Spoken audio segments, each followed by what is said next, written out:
People got mad at us about talking about Zach Bagans. People made fun of Bagans all the time in the group for the museum. We were right. Yes, we were. I stand my ground. I do too, but it was scary, kind of.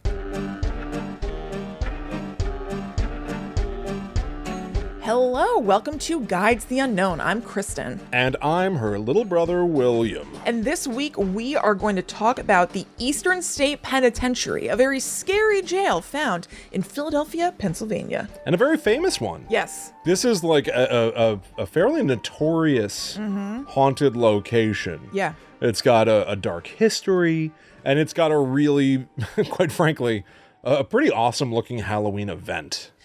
Have you ever been to it? No. Okay, I have. I thought so. Yeah, and I hate haunted houses. This might be the last haunted house I went to, actually, potentially. Yeah? Maybe. It's very possible. You know, I heard somebody, I don't remember where I was listening to something, a lot of podcasts right now are doing scary stuff, and they were talking about how sometimes a haunted house, or like Halloween Horror Nights in Universal, can be overstimulating. Yeah. And I heard the word overstimulating and related to it more than I ever thought I would. Let me just tell you, the amount that we talk about overstimulation in therapy. Really? I'm very easily overstimulated. Oh boy. Yeah. We went to Universal Horror Nights, like a decade ago. Yeah. And I couldn't handle myself. I couldn't bear like everybody being in such close proximity and like touching you, and then anyone might run up to you. I hate that when you hit those. Basically, you could walk on your own and then you would hit these zones that are completely unavoidable, but they are kind of marked where, where the characters can come up in your face and stuff. And whenever we got to those zones, Will and I were like, oh God, here we go. Because it's all bets are off. Yeah, it was a nightmare. But yeah, I mean, I used to go to haunted houses, I don't know if every year, but like if somebody asked me to go to a haunted house, I was like, hell yeah, because I knew I'd like scary stuff. So it just seemed in keeping, and I just never even questioned it. I like autopiloted it until like I got a little bit older, and then I was like, what am I doing to myself? I actually don't like this. I always regret that this. That might have been Eastern State. It is neat though. So like set the kind of stage for like what it looks like and kind of the format of it. I'll just explain the haunted house a teeny bit. It's set up like an asterisk almost. Like like the shape of the jail itself. Yeah. Mm-hmm. There's like a center like hub and then like spokes coming off of it basically. And so it's like a weird place you don't hit every single, spooky thing doing the haunted house, but it is set up differently than a haunted house where you're able to like, I don't know, turn a corner, whatever, because it's all just straight and they just kind of find ways to move you through different sections. I have a lot of information on the modern horror experience. Oh, okay, great. I'll just say I don't remember it super well. I do remember thinking that like there were some parts of it that weren't like insanely scary and were just kind of cool looking. Sure. And also something that they do that I thought was really creative, which I guess you can say is a spoiler alert for Eastern State Penitentiary, like actual haunt experience. I bet they still do it. Is that when you're waiting outside online? Did you come across this, which is pretty long? No. There were people who had like fake grass all over their backs, so you don't know that anybody is there. No way. And then all of a sudden the grass on the side of you like comes up. That sucks.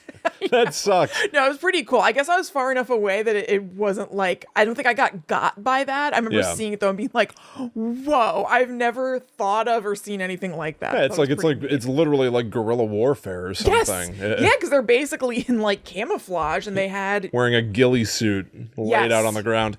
This is where like I'm such a schemer. Yeah. I just think like if I worked there, right, I would just stay in the grass and lie down. Me too. You know what I mean? Just be like, yeah, I scared people. Yeah. Of course I did. You just didn't see me. Of course I popped up and scared people. If the way I acted at every like retail or whatever job like that I've had is any indication, I would definitely do that You too. find a place where nobody even knows that you're quietly sitting. Yeah, it's still. a lengthy bathroom break. Sitting still, not moving.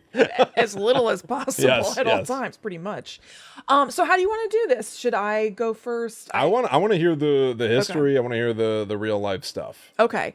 So I'm going to tell you all of the real life stuff by way of the MTV show Fear. Oh, good. Because they do address the history of it, because they got to tell these kids and get them freaked out.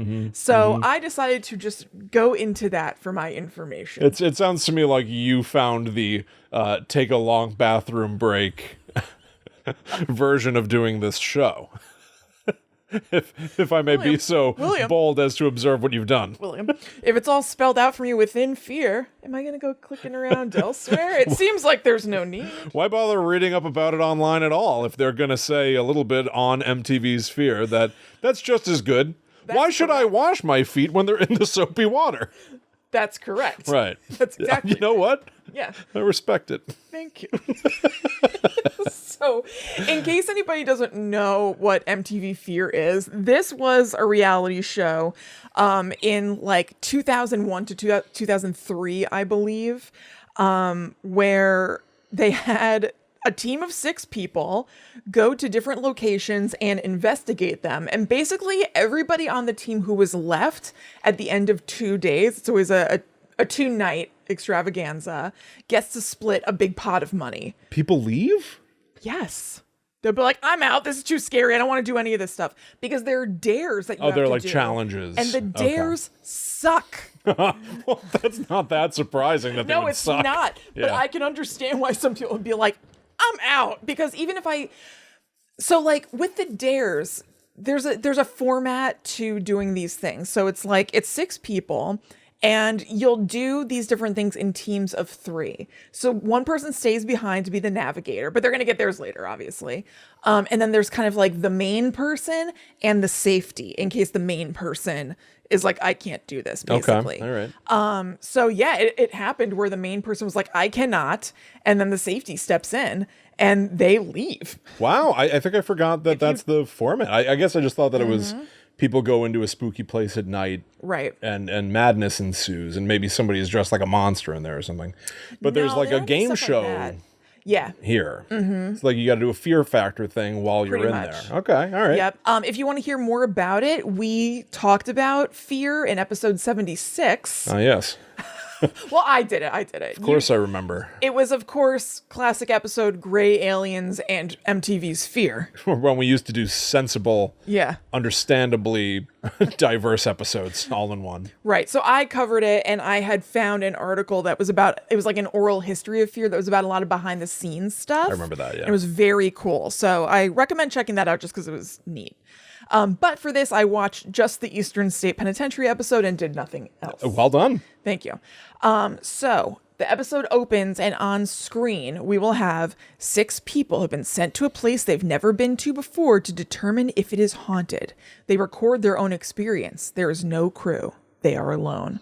Little bit Blair Witchy. It's white text on a black screen. It could just be my bias, I guess you would say, but it also came out, a handful of years after Blair Witch. And actually, if I remember correctly, I think in that episode 76, I think they were inspired by Blair Witch. Yes, I think I remember talking about that, which makes a lot of sense, right? Like give the people their own cameras, get what you get. Right. It's pretty cool. It's a way to heighten fear for sure. Definitely. Right? Like if you're with an entire crew. Yeah, exactly. They had these things they called the clam cam, where it somehow, I don't remember exactly now, but it basically, I think it was something on their shoulders that stuck a camera out in front of them. So you're getting this like very in their face view of what's going on. And then I guess maybe the safety had like something pointing outward. A little nauseating. It's nauseating. like a jigsaw trap. No, rig this camera around their head. It definitely is. Some of these things felt a little bit jigsaw-y. Yeah. And like I said, I will be getting to the history within the episode, but just to kind of set the scene, they're introducing you to the people who are going to be doing this. And it really dated itself because there was a one time at band camp joke while they were introducing people. I think it was this guy talking about how he gets scared all different places. And he was like, this one time at band camp. And I was like, oh my God. Wow. That's a reference from the movie American Pie, which came out probably in the year 2000 or something. What a throwback. I know. 1999. Thank you. Why do you know that? Your guess is as good as mine. Oh, you know what? There's that book. I don't know if you've read it. It's like about movies of 1999 and American Pie is in it. Oh, okay. Yeah. Then the same guy later says, I'm going to get my supernatural groove on after this break. He says that? Yeah. A star. And he's just a guy. A star is born. Yes. Oh, Yeah. good. He's great. So the way that it works, because they don't have a crew or other people, is that they gather in kind of, all these contestants gather in kind of like a nerve center nearby the prison, if not actually in it. I know that they, when they go into the prison, they're going outside. So it's at least somewhat separated. And there's a computer with a website that gives them instructions on what to do. Oh, so there's not even like a host. No. That's cool. No, these people really are by themselves. That's pretty cool. I could imagine seeing a modern revival of this. Oh, I would love that. Right. Yeah. I bet we couldn't because of liability and insurance and stuff. I'm sure there are ways to solve a lot of those issues. Yeah, maybe. That's true. So the prison was built in 1829 in Philly, as we said, and it's infamous for its prisoner rehabilitation, quote unquote, techniques of sensory deprivation and solitary confinement for the prisoners.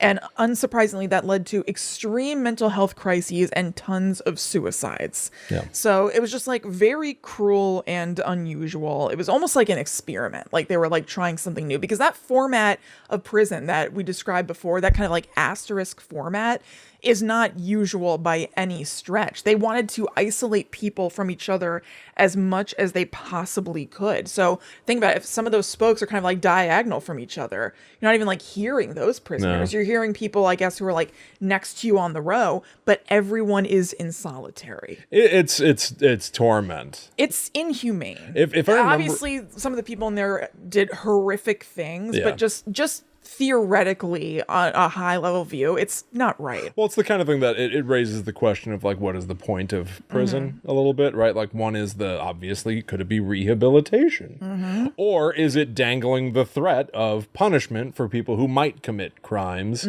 And is it just like, well, you're removed from society? Or is it punishment?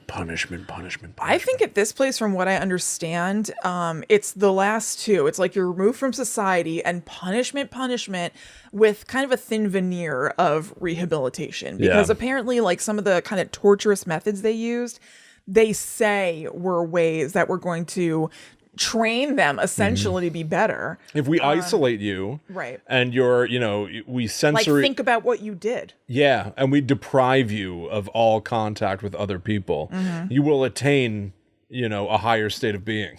Right. And no, not at all. No, you'll go quite mad. Yeah, and people still do use solitary, but these people lived in 24/7 solitary. And or not quite 24/7, I should say, because they would be let out for some meals and stuff. They didn't have like yard time or any of the things we see in like a lot of prison TV shows. There was no recreation, but I guess maybe showering and meals. I think basically they would come out and get stuff. Yeah. And so there were opportunities for violence, because then you're seeing people. And in Fear, they have little interstitial interviews with an inmate who was there. It's like an old dude. And he said that one time, I don't think he says they as in he was doing it. Maybe he did, I don't know what, but he said basically that one time a prison guard was beaten so badly there that to take him to get care, they had to put him in a wheelbarrow and like wheel him over to wherever, because he just could not move. And it's not like they had like a stretcher on hand or anything. Ugh. And he repeatedly says the phrase like, when he's describing conditions, he's like, yeah, we didn't have any recreation or anything, just doing hard time. He says it's just doing hard time, like a few times. And it's just like very hard time. Just existing. Pretty much. So the guards, in turn, in reaction to people like either attacking each other, prisoner on prisoner violence, or prisoner on guard violence, came up with these unique and sadistic, really like crazy, messed up ways to restrain the prisoners, which we will partially get to as I'm telling you the things, because, spoiler alert, the dares are to put yourself into these horrible contraptions that I guess the guards and whoever else came up with. Do you think that this is real? Them putting themselves in these contraptions, like, were prisoners put into these things? Did that? I think so. Yeah, that came off to you like a real history thing. Yeah, because I've heard I will that. Admit, like, for this, I only watched Fear, but I have looked into this place before. Like after I did the. I know for a fact. Yeah. on our spin-off Ghost Adventures. We watched the episode where Zach Bagans and his crew went to the Eastern State Penitentiary. Presently it's episode 110 on the Netherworld Dispatch, which you get to through our Patreon. Yep. No, I've looked into it before, I guess, just because I like weird things. No, my understanding is that yes, these are real things that happened. I only say that because I know that, like, and maybe this would be worth looking at sometime, but like when you think of like medieval torture devices, which each have their own like kind of character of like the rack or this crazy thing you put on your head and it poked you in the ears. Like I've heard that some of those things were just never real, but rather kind of concocted for the purposes of grim entertainment. Yeah. So I wouldn't necessarily put it past a show like MTV's Fear to be like, this is a thing they did here. Now you must do it, but it's totally made up for their entertainment show. Definitely. Well, now I'm not sure, but I thought that they were real. Just sowing seeds of doubt in your head. Like you can go do a day tour that's not like the haunted house thing of the Eastern State Penitentiary, and you can get like a little you can tune into Steve Buscemi like taking you through and like telling you stuff. I wonder if Steve Buscemi is talking about things like the Tranquility Chair. I think perhaps. Talk to me about the Tranquility Chair. I will in just a moment. So they came up with things like an iron gag. They did water torture on the prisoners. They used straitjackets. And during all this, they keep showing reaction shots of the contestants because it seems like they are watching this on a TV, like learning the history of the place that they're about to go into and get freaked out. And they keep showing this one guy gulping like every time they're showing something scary, and that guy gets put in a very scary situation later. And I was like, oh boy, this poor bastard. Like Goofy. Yeah. Gosh. They also have talking heads from like psychics and mediums, and then also like paranormal investigators and like local authors and things like that. And there was a psychic who said upon walking into the place, it's like walking into a coma, like a black hole. Walking into a coma. That's weird. I know. And then another one said, there's such a sense of hostility in this building. The anger, the violence, it's still here within these walls. And I was like, it's Big Bacon's energy. Although a little bit too well stated. Yes, it almost sounded like Morticia for a second. Yeah. Start the line over and think about Morticia Addams. There's such a sense of hostility in this building. The anger, the violence. It's love it. Here within these walls. Yeah, like right. Like she would have to be like the anger, the violence, home. You know. Yeah, definitely. So like I said, they kind of split up, and the first dare that we see is in cell block 1, which had something called I wrote tranquilizing chair. I think it was tranquility chair, where inmates would be tied incredibly tightly, cutting off security almost to the point of, cutting off circulation almost to the point of death. Like they were just completely tied in. So the dare here is to sit strapped into the chair and then go into radio silence for basically however long they want. They don't say for an hour, whatever. You just have to wait there and find out how long it is. So the person who's doing this is named Irina. And like, it's not just straps like on your arms and legs. It's across your face. Oh. So by the way, this is all in like night vision. So you can't really get a sense of color or anything, but it looked like these like kind of thick but flat, grimy ass old straps.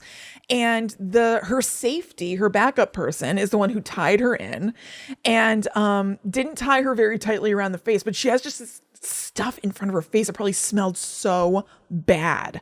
So yeah, like they just say that she's going to be strapped in until further notice from the website. And then throughout the show, they give a status update on her at 45 minutes in, and then another one at an hour and a half. Okay. And at that point, they let her out. Wow. That's crazy. It's just in the dark. So you're just in a dark thing, strapped in, radio silence. Oh, no thanks. And the whole point of not knowing for how long, that's like the worst. That's where it starts to play on your mind. Where like, I bet they're going to let me out any minute now. And then it's quiet. And since you're strapped, you're like, I don't even know how much time just passed. William, somebody does something for 18 hours. They're told that they have to do this thing all day. I guess if I were to think about it, I would think that means 12 hours, maybe sun up to sundown kind of thing. 18 hours. I would have said, you have to do it all day? I think What is it? What do they have to do? I'll zoom to that real quick. They have to be in a cell. Let me see. They have to sit in Yes. like a solitary confinement type thing? Yeah. Okay, they're told that this is the most haunted location in the prison, cell block 12. And so the first person who's supposed to do this, they refuse and they say, "Oh God, absolutely not. I'm not doing this." And this guy Sharif does it instead. He's the safety, so he's the backup. And this guy seemed very as you would be anxious, even going to the location because you're in the let's call it the nerve center for a while, and then they'll say, "Okay, now it's Sharif's turn. You go out," and God damn. And you have the navigator telling you, "Okay, turn left, turn right," and you're in the dark. Yeah. So during that, the navigator would be like, "Okay, did you turn left?" And he was like, "Yeah, we did." He was getting all not pissy, but he was just so anxious. He was being kind of for lack of a better term, just to explain it, rude. He was being kind of short with the guy, but it's because he was completely freaked out. But Sharif says, "Okay, I'll do it." And so the girl who refused goes back to the control center and says that she's never felt that kind of force in her life in this building, and that's why she just had to stop it. And then they talk about cell block 12 in particular and why it's so bad. And they say that people felt rushes of air coming from nowhere down the hallways near it and into the cells. Who did that? That's a good question. It's all just one long corridor. I heard you can make a mess at one end of the hall and the air will billow all the way to the other. All the way down. You don't want to know why we call this place mess hall. Well, guess what? People have also seen misty formations. Let me put it this way. It doesn't have anything to do with the chow. The chow. Oh God, that's so funny. And so during this, they go back to the former inmate, and he gives just kind of a little blurb about what solitary is like, and says that he would sometimes hear music or hear people talking, but then he would look outside his cell and it was just pitch black and no one was there and there was no real music there. He's just he said the walls were just closing in on you, just doing hard time. What kind of music, you think? I don't know. Right? Classical. Find nothing but faith in nothing. One from a tender heart in a blender. That would be so comforting. And then Eve. They're playing Eve 6. Yeah, Eve 6, and they weren't even a band yet. Yeah. Oh my God. This place really is at some sort of nexus of time. Outside time. This is crazy. It's a beautiful day. Don't let it get away. I really dislike that song. That would drive me slowly mad if they were piping that into solitary. I have a story about that song. I can't tell you on the show. Okay. You tell me later. I'll tell you later. Okay. So Sharif stays in there for 18 hours. And then when a teammate goes back to get him, he's not even talking when they're asking him questions. It's kind of messed up. They'll be like, "Oh man, that's probably really scary, right?" And he's just not talking. And then they get outside and then he's finally oh no, excuse me. First they do a very weird thing. So he's not answering the teammate. And then the person who is the navigator back in their center is saying, "All right, guys, come in, you'll go this way." And they're like, guys, because nobody's answering.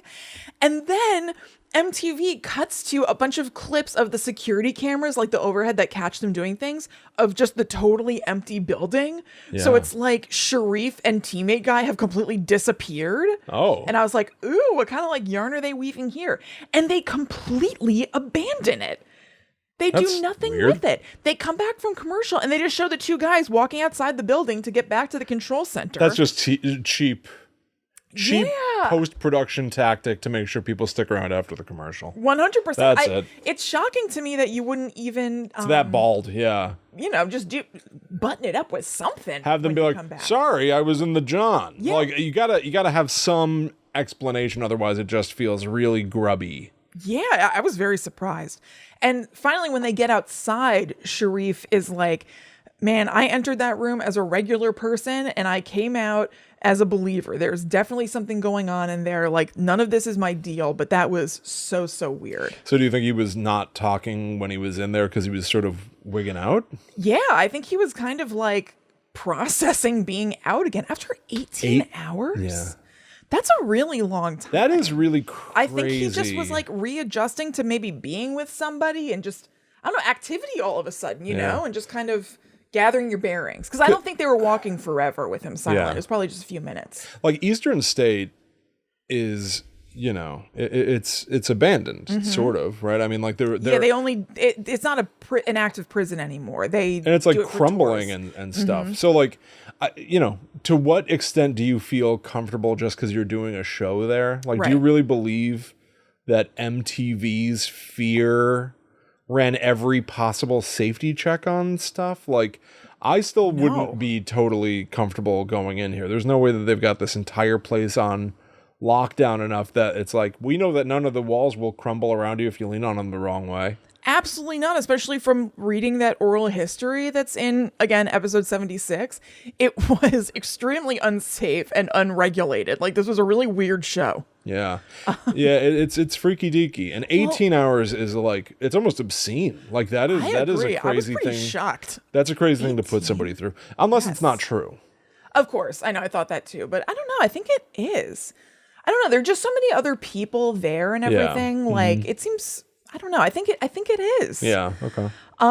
So speaking of unregulated, unsafe, whatever, the dare that I was getting to in cell block 12 is with this dude, Mark. Mark is the guy who I said that they kept cutting to when they were showing the history of the building. Yeah. Who they just kept seeing go like, gulp.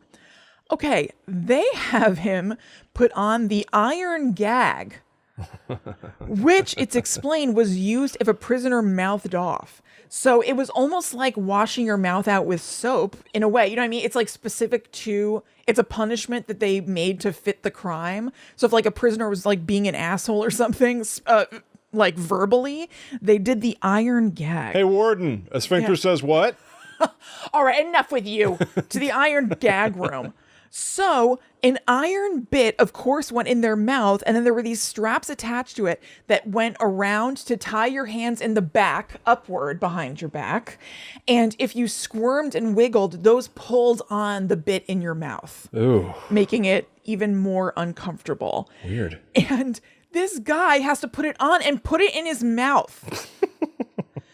Now, this part I don't really, I mean, this can't be. It's not the original. It's gotta be a replica or something. It just can't be. But even still, I wouldn't be expecting to put something in my mouth if I was going to something like this. I'm assuming it's a reasonably new, reasonably clean appliance. It has to be. Yeah. But I still would be like, I have to put it in my mouth? Yeah. Like, ew. And this one is not for long, maybe because it's mouth, because that's so weird and gross. They don't even give status reports like they did with Irina at like 45 and an hour and a half. Somebody comes to take it off of him after an indeterminate amount of time, but I think they'd be making a big deal out of it if it was like forever. But he still has to stay alone in the room for a while. Okay. And then when he's allowed out on the way back, that's when he gets Irina out of that tranquility chair. Okay. And she's allowed to go. And at this point, I was like, you know, it's kind of weird. The show is called Fear. Nobody seems super scared or anything. It's really just kind of like, ugh, I have to do this? Yeah. MTV's uncomfortability. Pretty much, yeah. It's a little bit low on the screaming and stuff, but again, like, you know, that's all right. So I went a little bit out of order here. Let me just find. Yeah, I want to know about the tranquility chair. No, I already told you about the tranquility chair, didn't I? That's what she got strapped into and had the gross stuff on her face. Oh, that was the face thing. Yeah, okay. Yeah. There's nothing tranquil about that. No, but it's trying to make you tranquil because you're stuck in one place. Okay.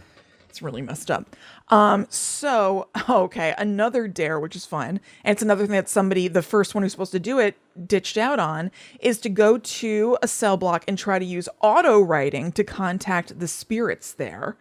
And they said that this block housed the most infamous prisoner there. But no, that's Al Capone. So I don't know what they're talking about.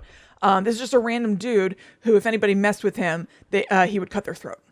That is a pretty bad guy. It is definitely a bad guy, but Al Capone's definitely the most infamous. So all they had to do is go into this room and try to pretend to write ghost stuff? Yes, They but got off light? they kind of did, but there were a bunch of rats in there. Oh, okay. And but like just organically in the prison. There's like just rats in this place. Yeah. And the first person supposed to go in there, she's like freaked out about the rats, and then something falls on her head. Ah! And she's like, nope, I'm out. And she's the one who just goes straight home. Oh. She's like, I'm absolutely done. And so then a different guy named Ricky goes in and he starts to he goes in, he's going to do it. And the navigator explains that auto writing is letting the spirit use your body to communicate a message, and tells the guy to use his non-dominant hand and repeat the following invocation before going into the auto writing question. So he has to say out loud, I sense a presence in the room that wishes to come forward. I invoke thee to make your presence known. Use my body as a vehicle with which to communicate. Cool. Then he asks questions, and then just like, you're just supposed to like basically let your hand move of essentially its own accord and see what happens. So he says, are you alone? And he gets the answer, no. He says, are you angry we're here? And he gets, I need help. And then he gets, what's it like to be dead? And they don't say the answer, which is annoying. They just like cut to something else, I guess. That's weird. It is weird. So wait, his hand wrote out these things? Yes. Well, yeah. You know. Yeah. Yeah. It's... Did it look like when like a baby They don't signs, even show it. When like a baby signs like a birthday card? Probably. They don't even show it. Okay. They just tell... He'll ask the question, and then he's just kind of like... You can see his hand sort of going, and then he'll be like, no. Huh. Okay. Are you angry we're here? Or whatever. This is bull. It's bull. So he also has to stay in there for a little while, even after that, just to kind of get freaked out. MTV's bull. Yeah. And then they tell him he can get out, but he tries to go and there's no latch to leave on the inside. And so That's say, funny. Oh, we can't come get you because we have to monitor Sharif. It's clearly just to get TV and get him freaked out. So he starts like kicking the door and freaking out. And then they're like, okay, we're sending somebody to get you. And then That's great. Get him out. That's great. The final dare is that the final dare when all the teammates are back together is that they are told that they have to go all together to the isolation chamber, which they need to find themselves by map. And once they're there, they're told they'll find a body bag that one of them has to open. And when they do, it's the money they get to split. Cool. Hell yeah, they made it. Money in a body bag. That's pretty cool. Totally. I like that. Yep. So that's a very successful ending. How many? One walked away too? Yeah, I think one. Wow. So I don't think they said how much the kitty was. yeah, this is weird. That's actually not a good thing. What? You want your fellow contestants to get so scared they walk so that your cut gets bigger. Yes. Interesting. Okay, so smaller shares. Yeah. Okay. All right. That's interesting. MTV's Fear, huh? What'd you think? It was fun. It was fun? You liked it? Yeah, it was fun. I realized I didn't talk about Al Capone as far as the history, and that's a big one. Al Capone was there, and his jail cell was much bigger. It was not these teeny weeny solitary ones. Yeah. And he was able to have like nice stuff in there. He had like a nice bed. He had like a desk and a writing lamp or whatever. And yeah. Yeah, it was like furnished, which is very, very strange. Yes. But he was the big guy. Big guy on campus. So way to go, Al. Yeah, good for you, Al. Wherever you are, Al. Congratulations. Yeah. All right. Well, I'm going to tell you about some absurd. I don't really believe anything that you just told me. Of course. But more overtly fake stuff. Great. Is what I'll be talking about in just a minute. But before we do that, we want to remind everybody who's listening right this second that if you're enjoying this show, we'd greatly appreciate it if you would consider spreading the word. Yes. Write a post, write a tweet, tell your friends. Anything that you do helps boost the profile of Guide to the Unknown. It makes us healthier, happier, and it increases our spread of influence. Yes, we really appreciate it so much when you do that. So if you think of it, we would love it if you told somebody about Guide to the Unknown. And a great way to do that is by leaving reviews, just like Johnny Blaze 666 did. Oh, hell yeah. Saying, love the podcast. First heard Will's work on the Tell 'em Steve Dave Halloween podcast last year. Been a fan of Guide to the Unknown ever since. Nice. That's Boom. awesome. Thank you, Johnny Blaze 666. Thank you, Johnny Blaze. And thank you to anybody who leaves us a review or does any of the things we just asked people to do, because it's very appreciated. And just to give a little nudge about the future, I was working with Walt Flanagan and Get 'em Steve Dave last night on a Halloween show for this year. So we did a lot of recording. Awesome. More to be done. But we got a fun show in the works coming up for Halloween. Yay! And you can also, if you want to support Guide to the Unknown, you like what you're hearing, we've already referenced the Netherworld Dispatch a couple of times. Yep. That's because we actually do 2 podcasts. Mm-hmm. Guide to the Unknown is the one that goes out on public feeds everywhere, but the Netherworld Dispatch is exclusive to patreon.com/GTTUpod. Yeah. Patreon has been an awesome platform where we can create basically any kind of show that we want, and people are able to back the show and get access to that extra podcast. Yeah. So find a tier that fits. We're doing the show every single Monday, the Netherworld Dispatch. So if you become a Demon tier member, you're going to get an exclusive episode every single week, but there are other tiers as well. If you need one of the lower tiers, you can get a show every month. Yeah. Every couple of weeks. Yep. And just to tantalize further, the most recent episode of the Netherworld Dispatch that's out, we called our 2023 movie marathon. Yeah, we did a whole bunch of different movie reviews / discussions, whatever you want to call it. We talked about The Unbinding. We talked about Talk to Me and Cobweb. Was there anything else? The Nun 2. Oh, right. The Nun 2. How could you forget The Nun 2? I pretty much did. I didn't see it. Will told me about it. Yeah. No, you forgot you did see it, and it's that forgettable. William. Yeah, we go into each one of those things, which is super fun. Greg and Dana Newkirk. Yes. Obviously of Hellier and the Haunted Objects podcast, their recent movie, The Unbinding, which was super, super fun. Yep. And then, some things that people have had interest in us talking about for a while now. Talk to Me, which was like a sort of like surprise hit this year. Yeah. And Cobweb, which I think is like a sleeper. It was a surprise hit for me. A total surprise. Yeah. Like these are some like really out there, fun, scary movies. Yep. And we had, I don't know, I had a really good time talking about all of them. So if you're interested, go check those out. That show plus, I mean, more than 100 other episodes waiting for you. Patreon.com/GTTUpod. Yeah. Okay. Let's talk about some made up stuff. Let's do it. So, you know what? Let's stay in the TV show realm. Okay. Just for a minute. Okay. What? So I also mentioned, actually, here we're on this, right? Netherworld Dispatch episode 110 is Ghost Adventures, where we watch an episode of Ghost Adventures and talk about it. This is in Zach Bagans' world. It's season 2, episode 6. Yeah. Of Ghost Adventures, where they go to the Eastern State Penitentiary. And I revisited my notes, revisited a little bit of the show to refresh myself. And here Did you find yourself refreshed? Was it a nice, cool dip into a calm pond? Calm is wrong. Yeah. This is early on in Ghost Adventures, where Zach is very much trying to abrasively confront evil spirits. So this is here's some of the stuff that, quite frankly, is in episode 110 of the Netherworld Dispatch, but we're on Guide to the Unknown right now. Yeah. I think it's worth reading some of these again to revisit the way that Zach Bagans presented himself. I'm very interested to hear this. Such a long time. So Zach Bagans goes into Al Capone's cell, and now a lot of what he'll do when he goes into a haunted place, he'll go like, "All right, boy," you know how Peter Venkman goes, "That's right, boys, it's Dr. Venkman." Dr. Venkman. He does that, or he's like, "I'm the new guard. Right. Anyone got a problem with me? I'd love to hear about it." Like he tries to rile up. He role plays the dead.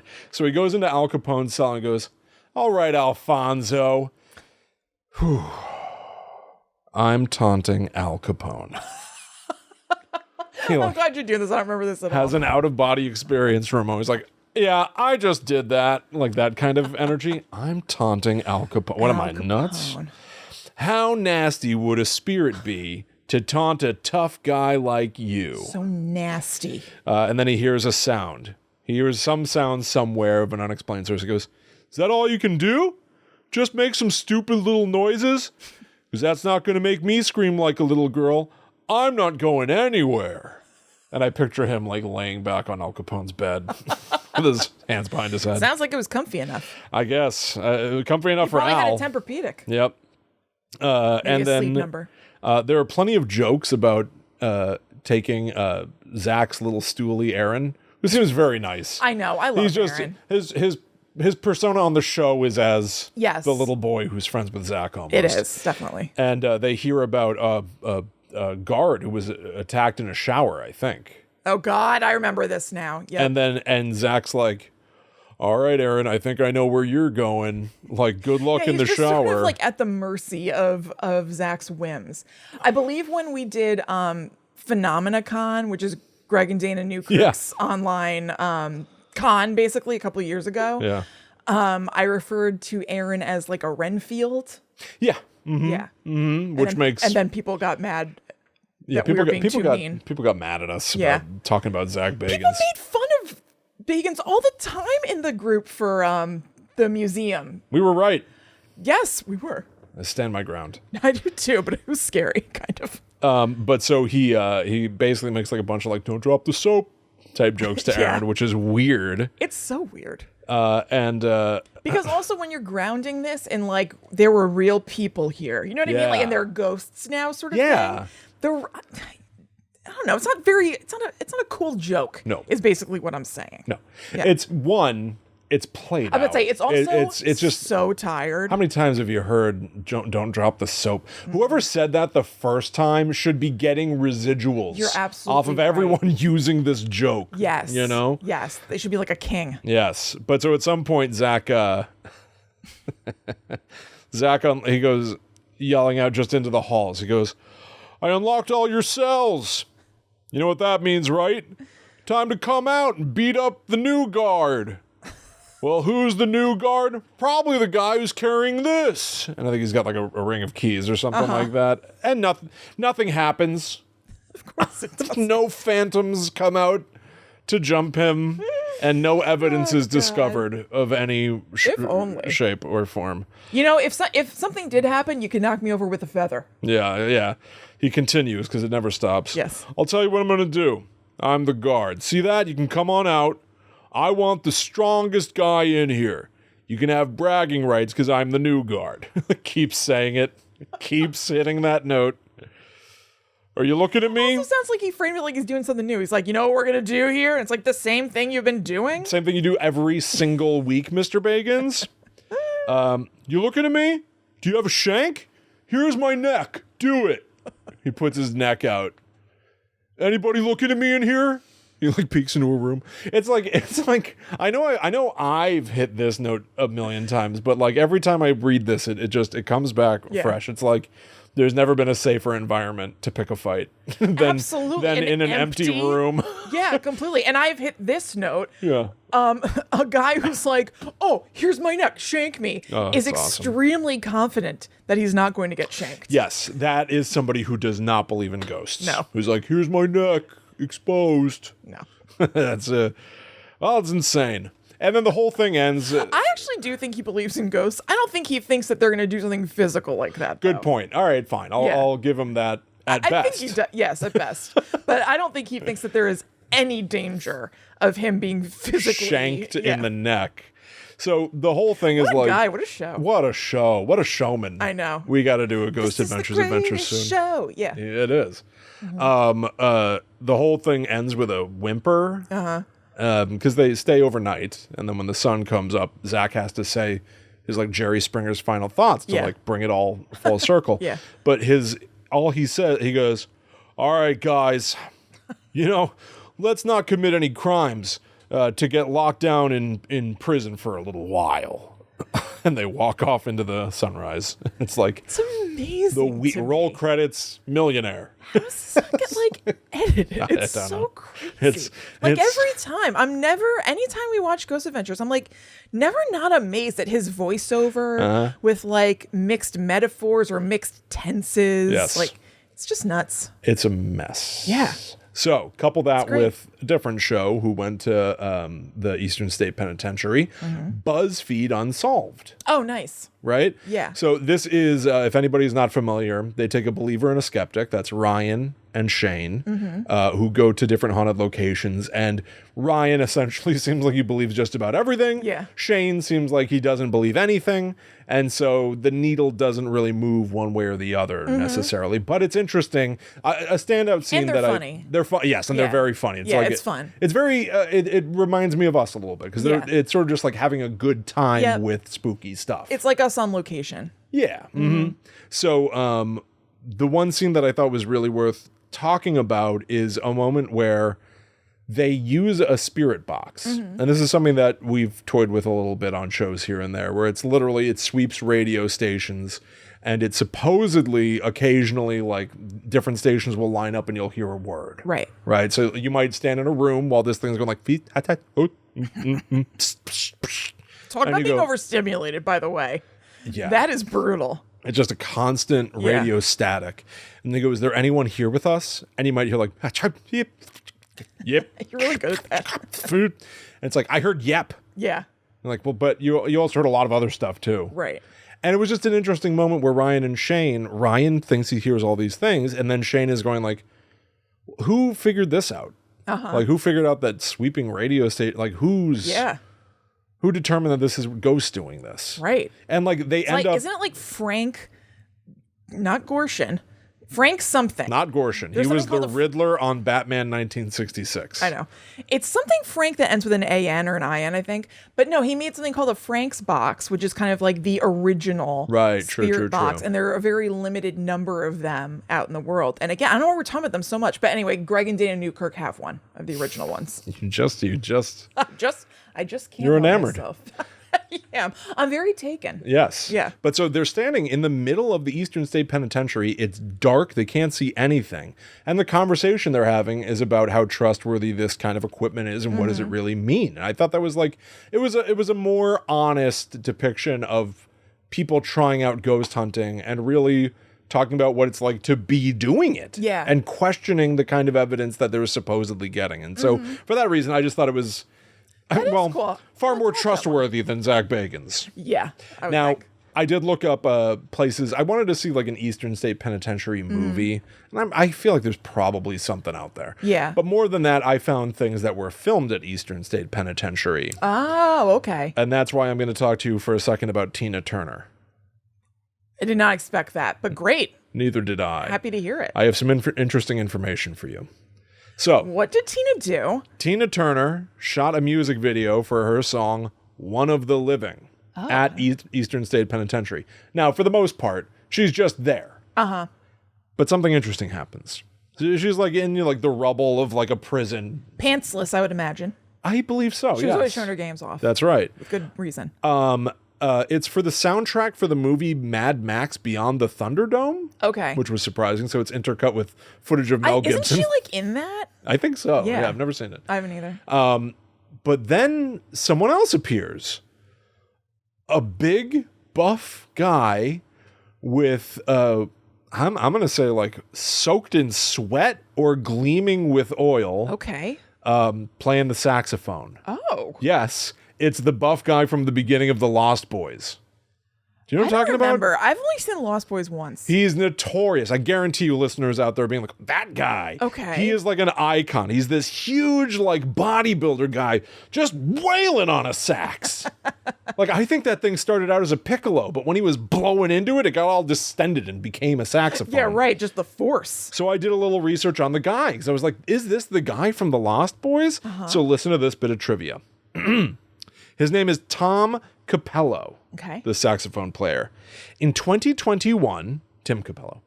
Tim was featured in the Netflix docuseries Worn Stories, in which he tells about his relationship to his codpiece. Okay. First given to him by Tina Turner as a symbol of strength in the face of the ups and downs of the music business. What?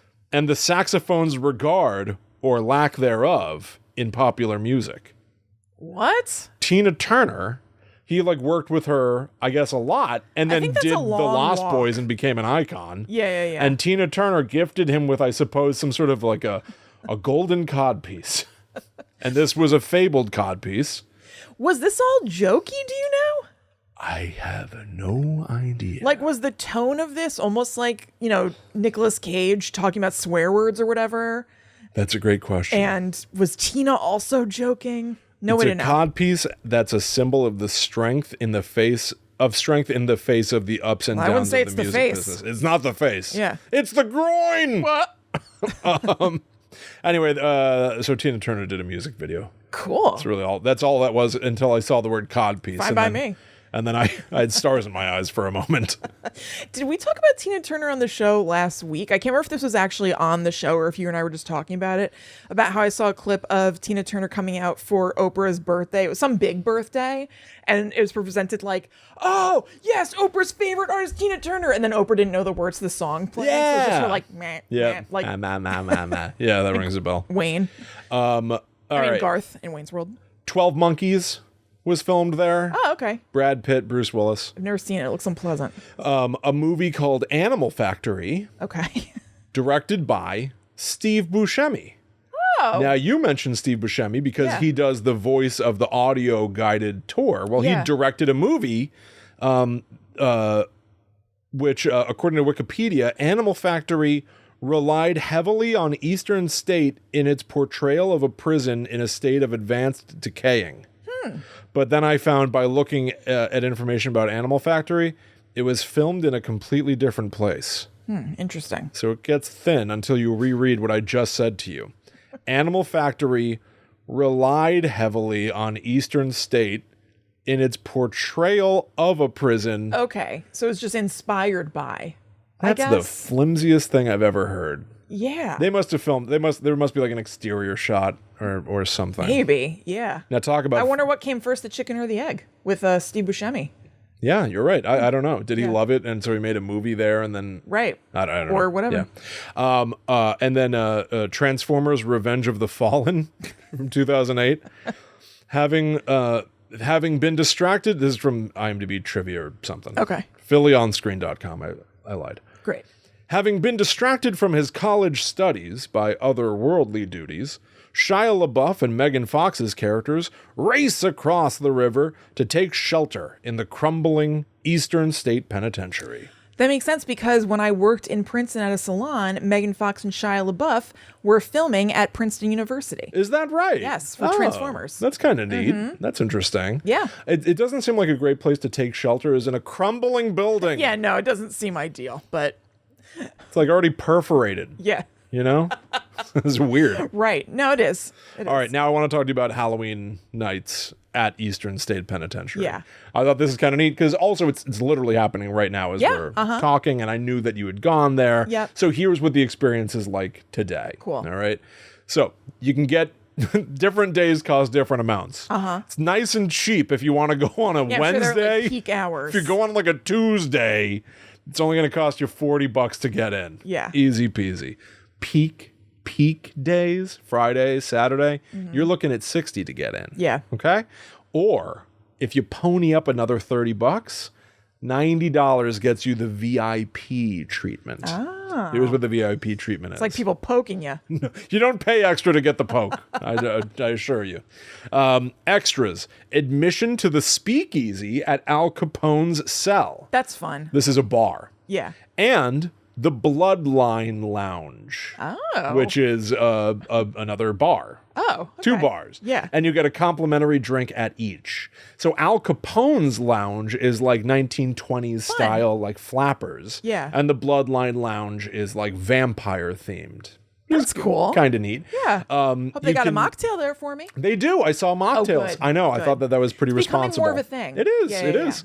yeah. You can get a flashlight tour. This is an add-on. This is not included in your VIP. Yeah. Where you can see, you can walk around in the dark and see creepy places like the operating theater inside the prison, which is kind of neat. That is cool. And you get to keep the flashlight. Not nice. bad. Yeah.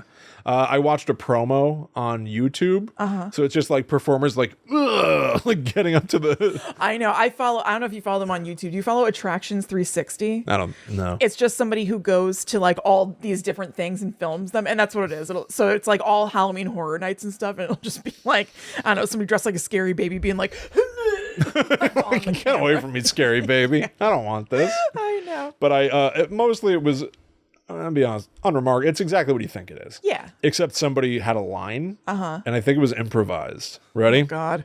Come on in, but keep your hands to yourselves. You have no idea where we've been, and I assure you it's pretty gross. It's pretty gross. Definitely improvised. It's pretty gross. It's pretty I gross. assure you. It ran out of steam. They were doing pretty well. You have no idea where we've been, and I assure you it's pretty gross. Where were you? That was so gross. Is it weird? That's really funny. How strange is that? There's a so funny. I assure you, it's pretty gross. I assure you it's pretty gross. I took a look at some of the attractions that are there, and there are many. Yeah. So they've got like an interactive map on their website, which is easternstate.org.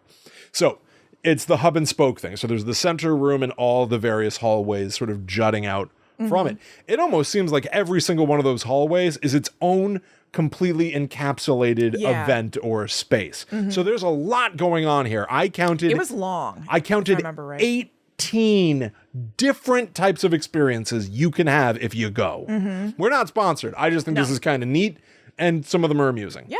So this first one I wrote down, and this is their terminology. They're like sales terminology, which is simultaneously like, I get why this would sell you to go, but what does this mean? Right. The first one that I wrote down is called Delirium, a 3D haunted house. I'm sick of going to all those 2D haunted houses. You know what I wonder if it is? One of the things I remember is, something kind of like that, where there were like kind of hologram things coming out of the walls. And then I did not like this.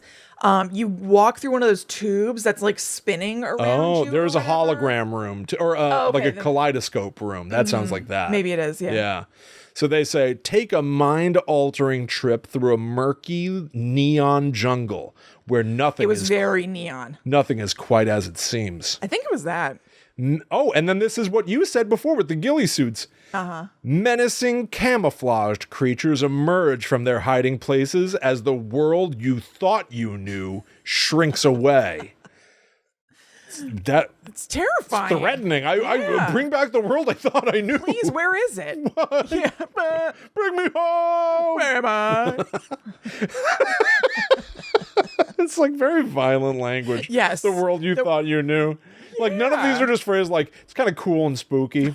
And you can leave whenever you want. No, the world you thought you knew shrinks away. That's like existential. Like waking up in the Matrix. Yes. Like, I'll never be the same again. The speakeasy at Al Capone's vault. VIP Al Capone's cell. Yeah. Al Capone's vault would have nothing in it. Right. VIP admission only. Prohibition-themed cocktail lounge. Unbundle your nerves at this cozy little hideaway. Grab a drink and get serenaded by our undead lounge singers. One complimentary drink included. This is the kind of thing, like, talk about sensory overload. Yeah. I love the idea of there almost being like a safe place to go. Yeah, where you can just sit in a chair in the corner. Just like pull it together for a minute. If I'm honest, that's what I always actually want. Like, I don't want to go to Universal Horror Nights and be bombarded. No. I want to sit in a corner and observe it and leave whenever I'm done. Well, Will, you and I have done in the past, and we'll be doing again this year as long as everything works out, a drive-through haunt. That's true. Now, yes. We're seated. Yes. We are safely sequestered away. Yep. Yeah, that's all right. Yeah. That's all right with me. The Crypt, a haunted house. Wade through the mist and into the lair of an ancient vampire clan. The creatures that live within require a sacrifice. Uh-oh. Watch your step, or the queen and her bloodthirsty minions might mark you as their next offering. No. Yes. Oh. Okay. How about this? This sounds like an us thing. Yeah. S'mores and lore. Oh, come on. This is evidently fairly recent as an addition. Campfire ghost stories. After a long day, nothing beats gathering around the fire. Roast some s'mores and listen close. Flickering projections light up the night with terrifying tales, and our cadre of camp counselors share some ghost stories of their own. That sounds great. This is just being a fly on the wall while people tell stories and you eat candy? Yeah. This is great. That's awesome. That one totally rules. Can I stay here? Now back to some aggression. Yeah. Nightmare. As sleep paralysis sets in, there's no escaping the terrors that lurk in the shadows. Mr. Sandman conjures up a menagerie of frightening personalities, all dead set on trapping you in your worst nightmares forever. Oh, shit. Oh, great. Well, that sucks. Can't wait. My life's over. So And then here's the last thing that I want to share with you here. This is from their frequently asked questions. And I thought this was kind of neat. Mm-hmm. So they have a section here. They forbid podcasting and recording like shows when you're in there, but you can like record video and stuff. Yeah. But this was an interesting question on their FAQ. Can I conduct a paranormal investigation? Paranormal investigations, including the use of mediums and EVP recorders or other pieces of paranormal investigation equipment, are not permitted at Eastern State Penitentiary. Interesting. Eastern State does not allow third parties to conduct unauthorized events or sell tickets. Thank you for your understanding. But there are like, I feel like there are like two ways to read that. It's Yeah. like, you may not. Why are you allowed to film? Right. But you cannot bring an EMF reader. Yeah, You yeah. know? Yeah. Like, what are they hiding? That's a good question. That nothing's going on. There's nothing. There's nothing there. The worst thing that's happening is someone is dressed like a 1920s, like a Gomez Adams man, being like, "Razzmatazz, fellow freaks." You know? Yeah. Oh shit. That's all. Oh my That's all it is. Huh. And then I How like disappointing. this question a lot. Is it scary? Yes. That's what I wrote. It says yes. It is scary. More or less it says yes, but It sounds scary. But here, check this out. This is what you were sort of alluding to before. For an even scarier experience, grab a glow necklace on your way into the festival Okay. to opt in for true interactivity. Anyone wearing a glow necklace may be grabbed. No way. No physical touch, please. Get lost. Razzmatazz guy, Yeah. don't touch me. No. Sent into hidden passageways. Oh. That I'm into. Yeah. That I'm That's pretty cool. really into. Yeah. And even temporarily separated from their group. No. Die. I would just die. No, I remember anytime I went to haunted houses, I think it was with our friend Mike a lot. I was just gripping his arm. Like I just didn't want him to let go of me. No, don't like it. Don't like God. that at all. Yeah. But I do love the idea that you might have this like very singular experience. This is that's cool. The idea that they cool. might be like, you make a left while the other was make a right. That's neat, I would yeah. want us to say together as our group all makes a left together. Or something. But I love the idea of seeing an exclusive channel, a Yeah, I little do exclusive too. passageway. That to me is like storytelling. Yeah, that is cool. I want to see that stuff Yeah. for sure. There's a side quest. But don't touch me. no way. There's got to be, I don't know what the flag needs to be for don't touch me, Right. but show me But the take secret me there. passage. Yeah. Because I want that. Yeah, that's neat. They do say this. Need a breather between scares? Visiting with some faint of heart friends? Halloween nights also features less intense experiences like historic tours, themed bars, lounges, live performances, and more. I honestly, again, we are not sponsored by that. I know I just read like the promotional website for a thing, but I really think it seems like it's creatively done. And they also have a whole thing about like where do the proceeds go? And it's they pay their performers they pay like the people who are conducting this, but they also like work on preserving historic spaces. Yep. Like I was actually like really kind of charmed and impressed by it. Yeah, I mean, it's almost a museum in a sense. It's a way of maintaining history. Yeah, absolutely. And I love that they sort of have come up with this scalable approach for like maybe you want to go and you want to have a relatively cerebral experience, do the walking tour. Yeah. They have like a big like bar graph thing, like classic museum fair where you can learn about history. Or if you want to be, the razzmatazz freak, you can go to the scare zones. Right. Like it's whatever you want to make of it. Yeah. Which I think is brilliant. Totally. Especially given how much space they have and how it is the building is designed with layout. all these segmented things. So why not? Yeah, Why take not? advantage of that and have segmented experiences. I was pretty impressed. I was pretty Yeah. impressed and sold on it, to be That's to be cool. frank. And to the extent Thank that, you like, for being frank with me about that. I really wanted to open up and be honest with what I felt about that website. I appreciate it, and I think all of us do. I think I would go to it. I Yeah. don't want to be would go to overstimulated the- by fear stuff, but I would go to the s'mores and lore, and Yeah, that I stuff would do sounds that cool. stuff for sure. Yeah. So there you go. Sweet. Some of the Eastern State, the poppy ephemera Yeah. kind of stuff. Yeah. Yeah. Awesome. Well, there you have it. Eastern State Penitentiary and a little box for you. Done. Done. Thank you so much for listening. We really hope you enjoyed it. As Will said, you can go to patreon.com/GTTUpod to check out our other podcast. Also join our Discord by joining our Patreon. It's really awesome. There's a book club run by Chloe. Thank you so much, Chloe. It's just very cool. So join us over there, please. Yes, please. You can also follow us online. We're at GTTUpod on all social media.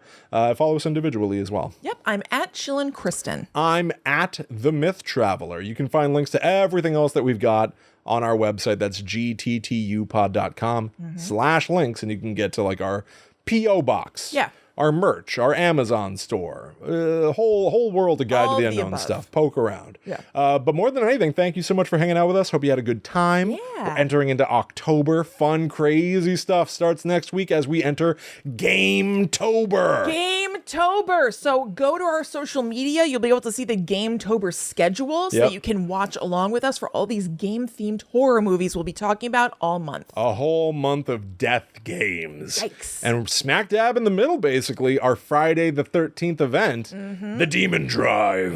7 p.m. Eastern, youtube.com/@GTTUpod. We're going to be watching a movie together. We're going to be playing some games together that you can play with us. Yeah. It's going to be a really good time. So put that sucker on your calendar. That's Friday the 13th, 7 p.m. Eastern, youtube.com/GTTUpod. Game-tober. Yeah. We may not all survive it. No. All right, everybody. We'll see you next week for more spooky old stories. But until that time comes, we must travel. Back to the netherworld. Go we.